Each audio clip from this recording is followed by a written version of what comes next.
एक हत्या के आरोपी की जमानत रद्द करने के निचली अदालत के आदेश को खारिज करते हुए पंजाब हरियाणा हाई कोर्ट ने पिछले सप्ताह कहा कि हमारे देश में दोष साबित करने की दर बहुत कम होने के कारण आरोपी को दोषी ठहराए जाने से पहले उसका जेल में रहना एक तरह की सजा बन जाता है। जस्टिस जगमोहन बंसल की पीठ ने यह भी कहा कि हर मनुष्य का जीवन ईश्वर का सबसे कीमती तोहफा है और सभी के पास जीवन में बहुत कम सीमित अवधि होती है, जिसे किसी भी अक्षमता, व्यक्तिगत द्वेष, किसी के प्रतिशोध या क्रूर अवैध राज्य की मशीनरी की अनैतिक कार्रवाई के कारण खराब नहीं किया जा सकता।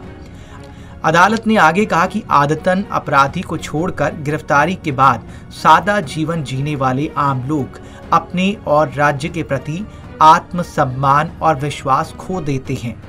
आपराधिक कानून को गति देना बहुत आम हो गया है, भले ही इसमें शामिल विवाद विशुद्ध रूप से सिविल प्रकृति का हो। कई बार गिरफ्तारी हमारे जैसे घनिष्ठ रूप से जुड़े समाज में हमेशा के लिए कलंक बनने के अलावा पूरे परिवार को आय के स्रोत से वंचित कर देती है। कोर्ट ने यह भी कहा कि किसी ऐसे व्यक्ति को मुआवजा देने की कोई व्यवस्था नहीं है जो बाद में निर्दोष पाया जाता है, और ना ही बरी होने से परिवार के सदस्यों, विशेष रूप से बच्चों का बहुमूल्य समय, ऊर्जा, स्टेटस और भविष्य वापस आ सकता है, जो परिवार के रोटी कमाने वाले की कैद के कारण खो जाता है। अदालत ने हरिंदर सिंह उर्फ हैरी की तरफ से दायर याचिका पर सुनवाई करते हुए ये टिप्पणियां की।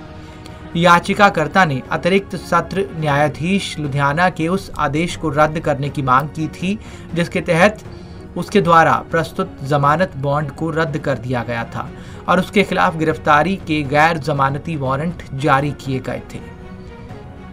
याचिकाकर्ता ने शुरुआती दलील दी कि इस मामले में उसके खिलाफ 2017 में एक एफआईआर दर्ज की गई थी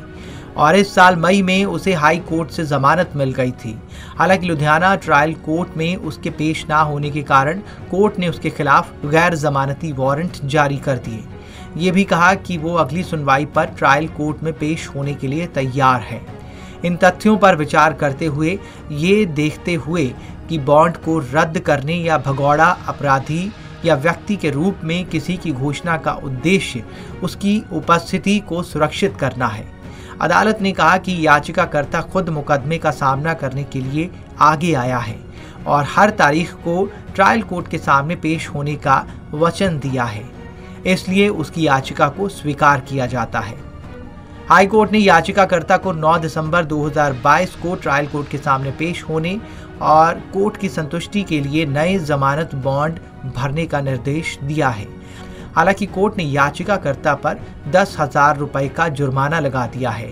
क्योंकि उसने अदालत और अभियोजन के मूल्यवान समय और ऊर्जा को नष्ट किया है। News desk report, Punjab Kesari TV.